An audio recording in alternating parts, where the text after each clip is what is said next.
coming out to the parts car, and it looks like we are going to be seriously reclined back because we've got no seat frame on this seat. What's left of it sitting right there, been cannibalized for the other seat. And let's hop in here, and we are going to pull the ignition switch out, the whole assembly. Oh man, I am like seriously reclined back here. This is not gonna go well. Zoom y'all in? No. So what we're doing is we're gonna pull the ignition switch out of here. I replaced the whole tumbler assembly on mine, and the reason I replaced it is because it was catching and the key would get stuck, but you could wiggle it and get it out. It was getting stuck at the steering wheel lock position. And so I replaced it, you know, kind of cleaned it up inside, replaced it, but still doing the same thing. And I rekeyed, got some tumbler deals at the junkyard out of some other Mercedes.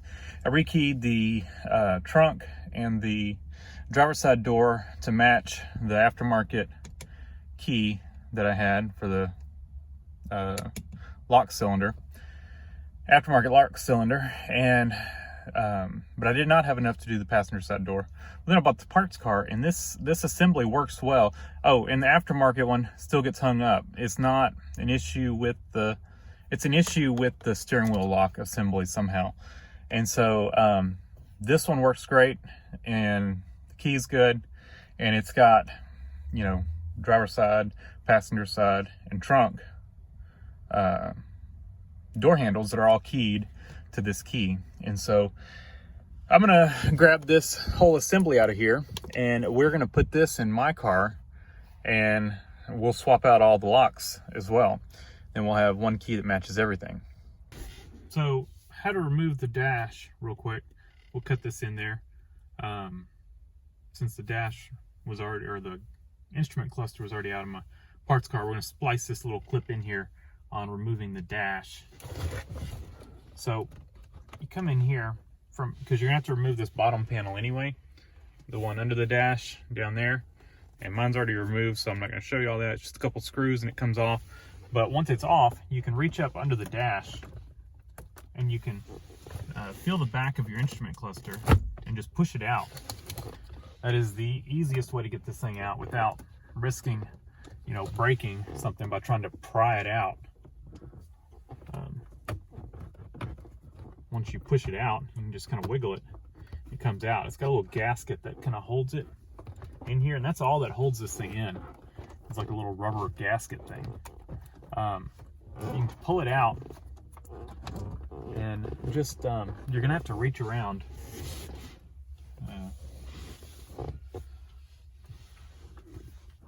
As I guess Erica would say, you got to give it the reach around, and your speedometer cable, you're going to feel it, and it just unscrews. That's going to be one of the harder things to undo. Just unscrew it, and then you kind of get more room to work. You can pull this out further, and you've got blue connector right here. Bulbs just pull out. Then a green and black. That was blue and white, green and black. You're gonna have a red and yellow right here. Just undo that. There's a green with a red stripe. Now, if you don't have an 85, some of these connectors might be a little bit different. Just keep track of where they go. We've got a connector here on the speedometer. We're gonna pull that out, just pull it up. And then we're gonna come over here to the other side, and there's a big connector with a bunch of wires. We're gonna pull that out, a big round connector. Let's pull that one out. And so I've got all of the wires undone. Now, what I do have left is the oil pressure line. And so I'm gonna undo that right there real quick, and then we'll be able to pull this gauge cluster out.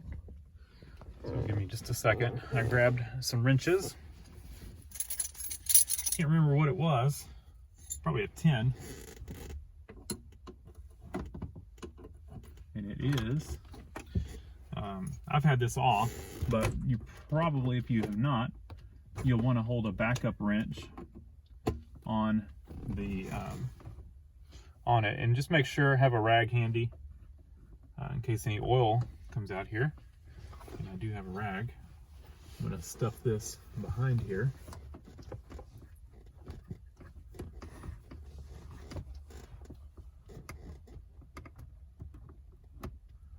Catch any oil that might come out. No oil.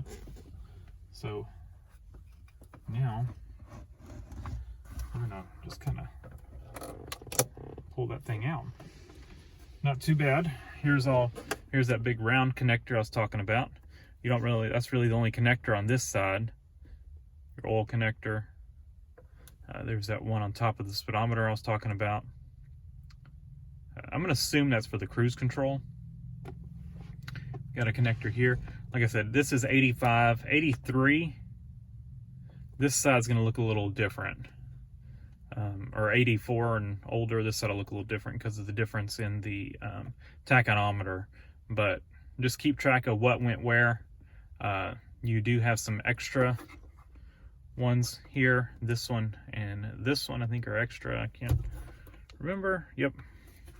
So you have seatbelt and glow plug on this side. So just make sure, keep those correct and not put them in the wrong hole. But that is it. We've got this thing out.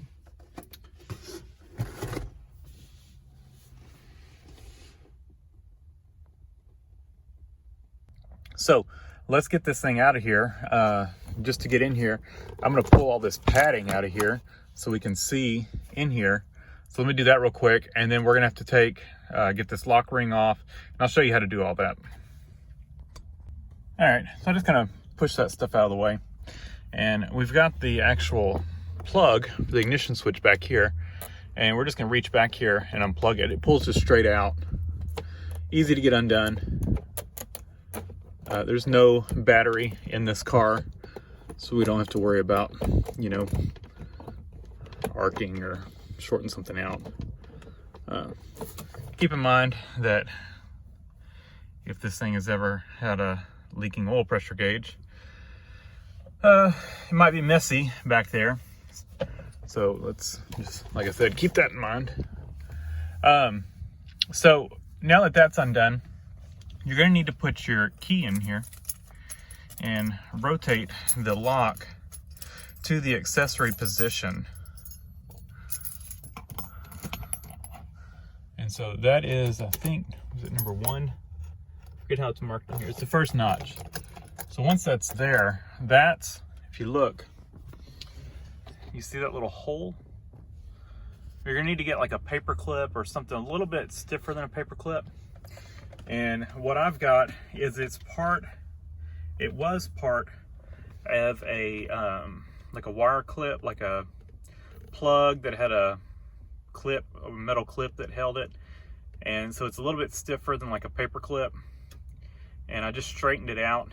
Both ends were turned like that, and I just straightened it out to where I had a good straight piece. And then I took it to the grinder and I put a little bevel on it, and that's going to help engage this locking pin, or whatever you want to call it. And so let me set y'all up. We're going to use both hands, and you're going to have to, that will depress a little lock, and then you can unscrew this outer ring. All right, so hopefully y'all can see okay right there. So we're gonna push this in, and I just felt it go in. And you can see now, this outer ring moves. And so we're gonna try to unscrew this thing. It depressed in easy.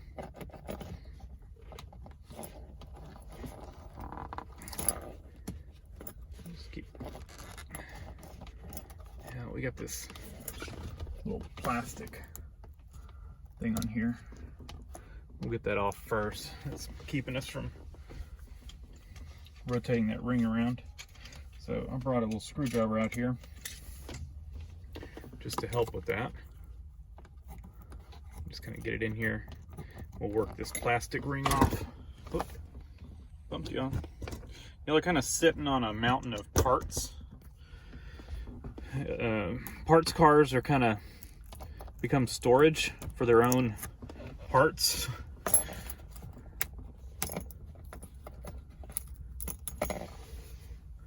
So we got that off. And now that that's off, this thing should rotate a little easier. Let's push back in on this thing. Yeah. So now this thing's just unscrewing real easy.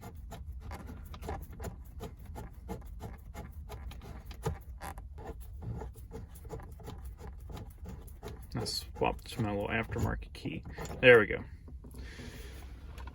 So you should be able to turn it like that until it completely comes out as a unit together, I guess.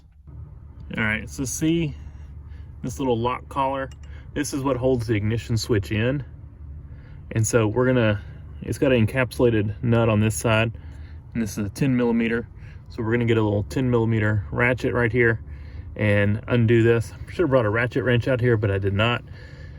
Brought a regular ratchet, so I'll see if I can get in there and undo this. Don't think I'll video that because I'm in a weird position. I don't know where to put the camera. All right, so we got the plug undone underneath, and I've kind of moved this electrical plug out from behind the ignition switch, so you can see it's a little bit loose now. I've already undone the little clamp, but let's go look at the little clasp. Should be a little button we push to release pin. All right, so we're back underneath, trying to find this little pin. And one thing you also do need to do is this electrical plug right there needs to unplug from right there. So unplug that. Also, don't forget your vacuum lines. I'm gonna undo those in just a minute. But we gotta push this little lockout pin. If you can barely see it right in there, see that little pin right there at the tip of my finger? I'm gonna have to get in there and see if I can just push it with a screwdriver or something and just push that in. While I'm pushing that in, I will rotate, or I will pull the ignition switch straight out. And we've already undone this clamp bolt. You probably don't have to undo it all the way. I just undid it so I could kind of, once I got the bolt out, I was able to use my fingers and just spread it open just a little bit more, just to make sure it's not gonna hold us up here, that it's you know, free, which it is. So I'm gonna push that in real quick. I will try to get y'all where you can see. No idea if y'all can see because I can't see the screen, the position y'all are in. So I will try to do my best to stay out of y'all's way. And I can't even see. I'm just gonna have to kind of go blind at this.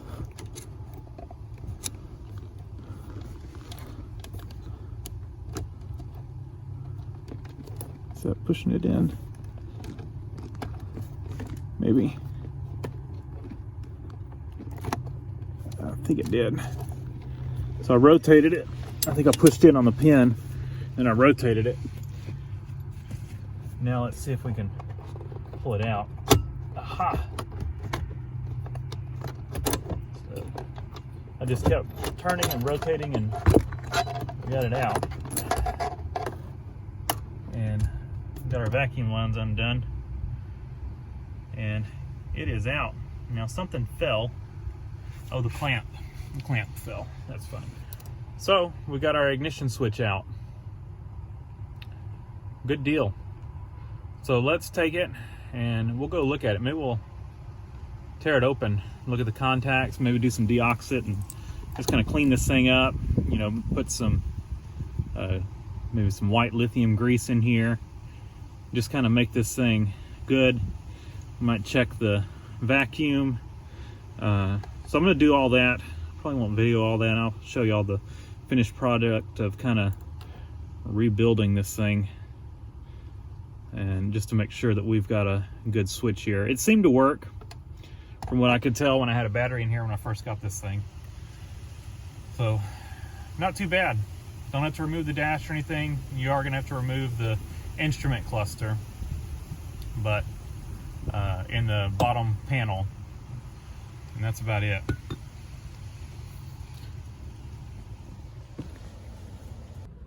And I clean this thing up a little bit. Here's that pin you're trying to depress, and so once you just get in there with the screwdriver, there's a hole in the steering column that this sits in. So if you get in there with the screwdriver and you just push it, and then you just rotate the column just a little bit. I don't know how well you could see, but once you rotate it, then that pin, you know, is depressed inside of the column because it's out, it's not in its hole, and then you can just pull the column or the lock cylinder out. So, or I call it lock cylinder, the assembly, ignition switch assembly out. So, and the reason, like I said, what started this is mine was hanging up and the key gets stuck. It gets stuck trying to turn it on, gets stuck trying to turn it off. And this one is very smooth, and I think it's, on mine, it has to do with this engaging the steering lock. Of course, this one is one-handed, is not cooperating, but I think that part of it was getting stuck on mine. So this one works well. I'm just gonna clean it up real quick.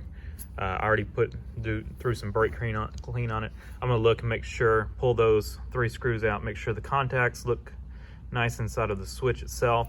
And then I'm gonna check this for vacuum, apply vacuum to one side of it and make sure it holds. And then when I turn the key, it should allow vacuum to pass in the off position, I think, and then in the on position it should not.